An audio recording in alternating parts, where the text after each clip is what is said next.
vídeo aqui do Eu Kaká. fico meio na dúvida se no Japão, além dos Delícia. vários outros problemas, tem mais aqui. isso em comum com o Brasil em si, de pais ausentes serem quase o padrão. Mas, olhando assim pra franquia, é estranho como só uma das gerações, entre todas as que teve até agora, só uma você conhece o pai do protagonista. É verdade. Tipo, sério, por que no geral você só conhece um dos pais? Na Porque real, olhando pros pais dos outros personagens que nós temos à nossa volta, eu acho que não ter pai é um livramento em si nessa franquia. Pra começar, aviso de gatilho, mas eu tenho um pai presente. E tem um pai presente. E eu falo isso porque eu vou fazer piadas de pai ausente e eu não quero magoar o papai Crades. Papai. Mas, sabe o que é engraçado? Que no mundo Pokémon tem uma unidade única de pai que é bom. O Peony, que é o pai presente e bem apoiador tanto da sua filha Peonia quanto da Penny, que, sim, a Penny é filha do Peony, da geração anterior. Eu acho legal como o Pokémon não né? perdeu essa mania de fazer relações intergeracionais entre personagens. Mas a gente não tá aqui pra falar de pai presente. Só pais Ou ausentes. pais bons. Eu só tinha que ao menos fazer uma menção ao único pai bom daqui antes de começar tudo. E você vai entender o porquê. Ainda existem aqueles que são pais, mas nós nunca conhecemos seus filhos, sendo pessoas que nós sabemos por um motivo ou outro que eles têm descendentes, mas que Mas esses conhece mesmos só nunca o foram neto do Alder, avistados. né? Adamant é o mais antigo entre esses, já que conhecemos um descendente de muito tempo depois, Perrin, e em segundo mais Perrin. antigo é uma disputa com Alder, o avô de Benga, Hala, o avô de Hal, Kurt, o avô de Maisie, e Mustard, o avô de Hyde. Todos esses a gente sabe que em algum momento teve um descendente, mas que como não conhecemos diretamente, não podemos julgá-los ausente, presente. se seria bom ou ruim. interessante. Então, Os pais têm sem alguma graça. importância Vamos falar de daquele. pais que nós conhecemos Os como pais até pais agora são mesmo. tudo- Nós sabemos quem são tudo os meio filhos desses bomba. personagens e quais são as suas interações. Onde essas relações não são capazes de contar até histórias. Norman e Palmer são dois pais que fazem a mesma coisa e é bem engraçado como se foram em duas gerações seguidas. Como se o Masuda, ao assumir a franquia, quisesse mudar um pouco a relação dos personagens principais com seus pais, que nas duas gerações anteriores era bastante ausente. Primeiramente, vamos falar aqui do Norman. Ele veio parar em Hoenn depois de receber uma oferta para ser líder de ginásio daqui. Com isso, mudando sua família de lugar porque recebeu uma oferta de emprego melhor. Inclusive, sendo Emprego, explicitamente explicado que a família origina de Johto, especificamente de de Johto. Olivine ou no mangá Olha de só. Goldenrod, mas Olivine é a versão canônica dos jogos. A história de origem da vontade de Ruby ou Sapphire em se tornarem mestres Pokémon pode ter vindo diretamente do seu pai e sua habilidade como líder de ginásio. O que é engraçado, ele é a única versão de jogo onde o pai do protagonista tem uma habilidade em batalha, coisa que todos os outros não.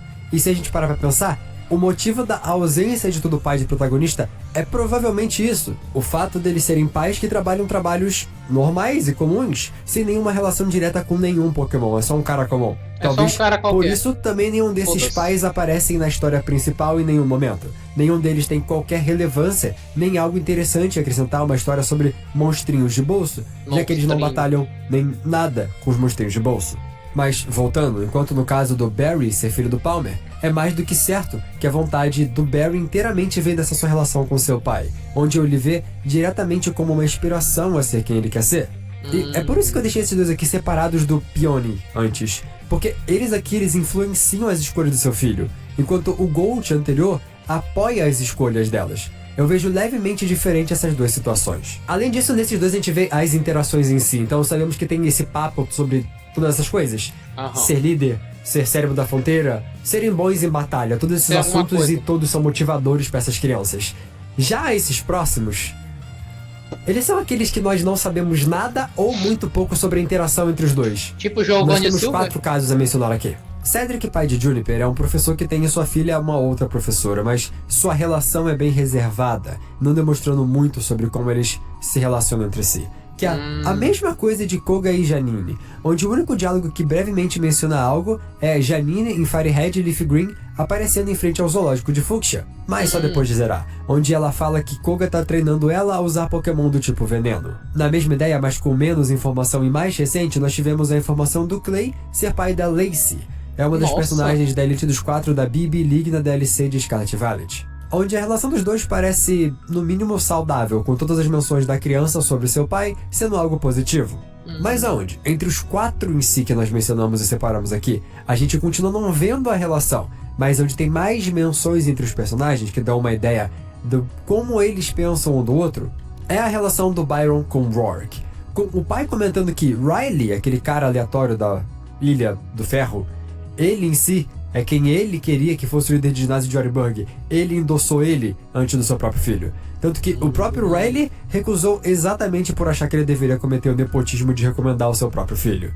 E isso é ainda mais engraçado quando ele reage com zero surpresa que o seu filho, Rourke, perdeu sua batalha contra o protagonista. É o incrível pai, que sabe que seu filho é um bosta, no caso. E com esse grandioso exemplo, agora sim a gente pode começar a comentar sobre pais de verdade. Aqueles que fazem péssimas decisões para os seus filhos. O pai do nosso rival nos jogos da terceira geração não é tão ruim assim. Mas quando a gente para pensar que ele tá usando seu filho pro seu próprio plano de completar a Pokédex, durante o atentado terrorista de duas equipes malucas, é o professor. numa região onde vários desses Pokémon são perigosos, acho que a gente começa a repensar um pouco criticamente sobre a situação aqui. Ao menos, ele não é um Pokémon forte como inicial. Já o Padrasto Looker é diferente. Ele não comete muito além do clássico crime de negligência, onde ele, como responsável de uma criança, não faz o mínimo de supervisioná-la, deixando essa mesma criança nas mãos de uma organização criminosa que explora ela com trabalho infantil. Maravilhoso? Pais, por favor, prestem atenção no que seus filhos estão fazendo, pelo amor de Arceus. Mas também não precisa ser igual o pai da Bianca, cujo nome nem existe, ele é somente o pai da Bianca. Ele é onde o pai da Bianca. Ela simplesmente não podia fazer nada sem esse chato de galocha ficar em cima. O drama pessoal e a quantidade de pessoas que tiveram que convencer esse cara a deixar sua filha fazer algo simples que toda criança faz culturalmente no seu país é doideira. Mas levando em consideração que tinha um culto, igreja planejando fazer lavagem cerebral em toda a região, talvez ele tivesse um ponto. Talvez. Um ponto. Mas ter um ponto nem sempre é o suficiente. O Moon, ele tinha um bom motivo para estar estudando as Ultra Wormholes em Alola, afinal, esses aliens, em algum momento do futuro, invadiram a região. Mas ele tendo 2 filhos, ele deve ser um pouquinho mais cuidadoso, tipo, talvez não chegue muito perto do buraco de minhoca multidimensional? Eu não acho que isso é pedir muita coisa. Que é mais ou menos o mesmo problema do Touro, onde não foi exatamente um estudo sobre um evento extraordinário que levou, mas monstro, tipo, o predador máximo de uma época remota, ele, tipo, por que dá pra pensar que talvez ficar na mesma sala apertada que um lagarto gigante daria ruim pra você, não é mesmo? Que coisa, às vezes eu não entendo. Mas entrando no top 2 de piores pais, Giovanni tá mais perto desses 2 anteriores do que do número 1. O Giovanni é só um clássico pai ausente. Não precisa nem de muito pensamento crítico sobre essa situação e o que ele fez pro seu próprio filho, o abandono é clássico. Mas ele é um Yakuza, talvez ele tenha se distanciado do filho pela segurança dele. Tem essa possibilidade, ele só provavelmente não vai admitir. Mas a gente chega no primeiro. Já o Ghetsis, eu acho que de cabeça dá pra falar pior negligência. Ele fez Mentira. culto, lavagem cerebral. Ele fez um culto, lavagem cerebral. Ele só pegou a criança em si pra poder fazer essa parte da história. Então ele não é um pai adotivo. Ele é literalmente a antítese do que é um padrasto. Essa é a palavra difícil. Você quer saber sobre os crimes do Ghetsis? A gente fez um vídeo sobre todos os crimes de vilões. Então você pode ver aqui os crimes. É mais fácil ver esses crimes. É doido, maníaco,